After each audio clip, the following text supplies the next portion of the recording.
स्वप्नांना दे पंख नवे, घराला दे रूप नवे, पाचुळकर फर्निचर्स मॉल. कसं आहे त्याच्यामध्ये केंद्र सरकारने काय दरांनी ऊस घ्यावा या संबंधीचा एक निर्णय घेतला. त्याने ऊसाची किंमत ठरवली.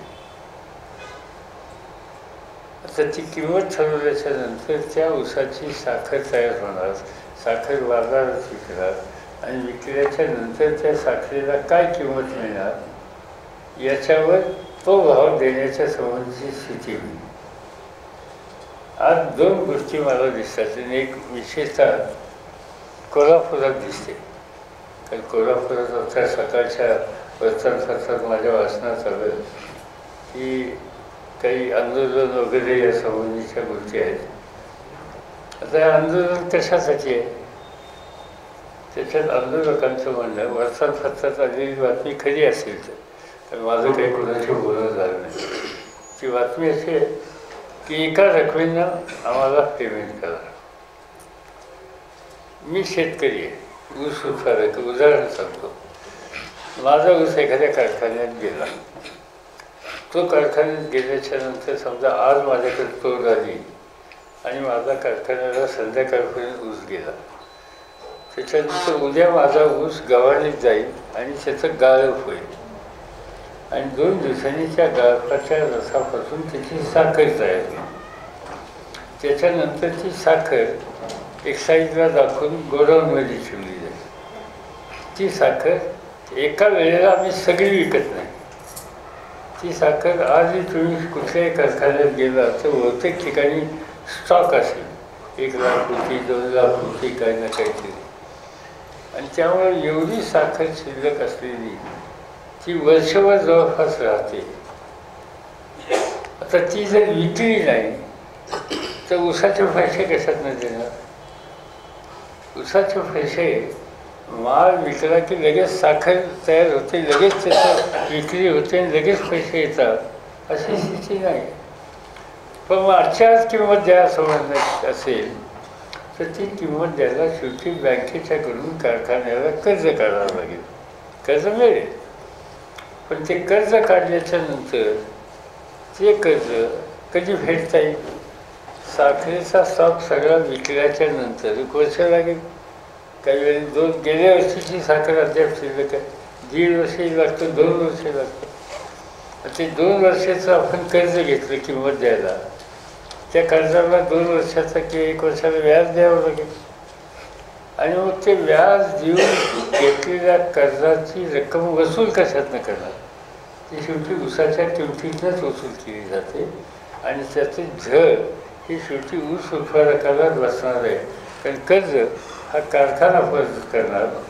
कारखाना परत करणार म्हणजे ऊसाच्या साखरेच्या विक्रीतून आलेल्या पैशातून करणार. साखरेच्या विक्रीचा पैसा तिकडे गेल्याच्या नंतर तेवढी ऊसाची किंमत कमी होणार. आणि म्हणून कुठल्याही जगात असं होत नाही की आत्ता माल घ्या, लगेच विका आणि 100% पैसे द्या.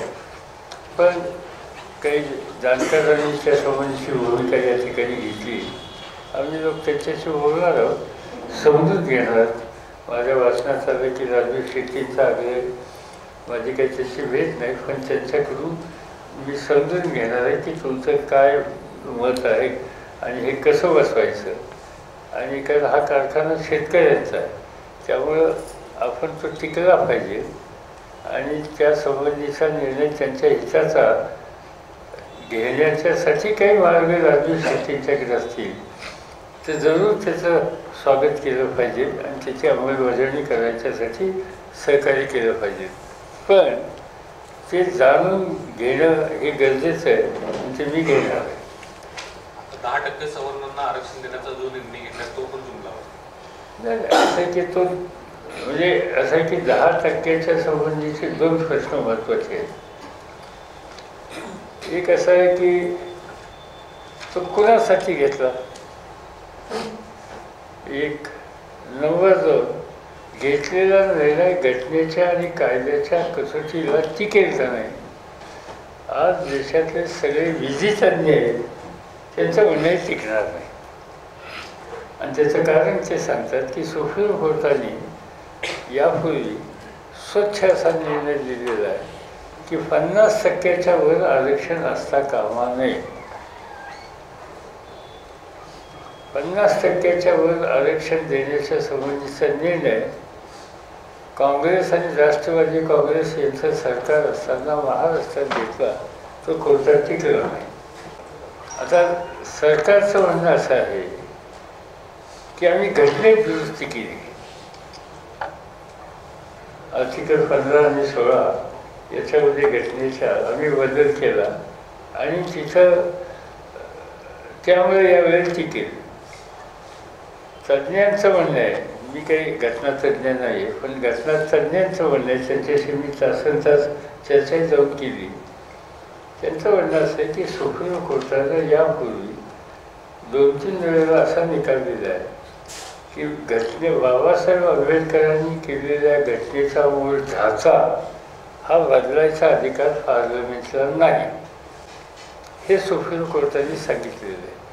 आता आर्टिकल 15 आणि 16 याच्यात बदल करणं याचा अर्थ तो ढाचा बदलला जातो आहे असं त्यातले तज्ज्ञ सांगतात.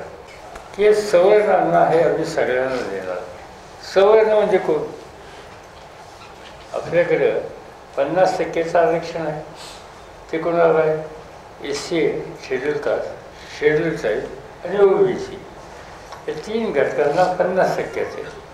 आता या 50%च्या बाहेर राहिले कोण? लिंगायत असतील, ब्राह्मण असतील, मराठा असतील, आणखीन कोण कोण असे या सगळ्या घटकांचं असेल. आता त्यात 10% काढले आणि या वर्गाच्यासाठी सवर्णांना आम्ही देणार म्हणून सांगितलं. आता हे कशाच्या आधारे देणार? आमचा म्हणजे काही ठराविक लोकांचा फायदा त्याच्यात आता होणार आहे. आणि मोदी साहेबांनी आमचा रस्ता मोकळा केला. या आर्थिकदृष्ट्या गरिबीच्या नावाखाली बाकीचे लोक तसेच राहतील आणि जागा मोठ्या प्रमाणात आम्हाला मिळतील.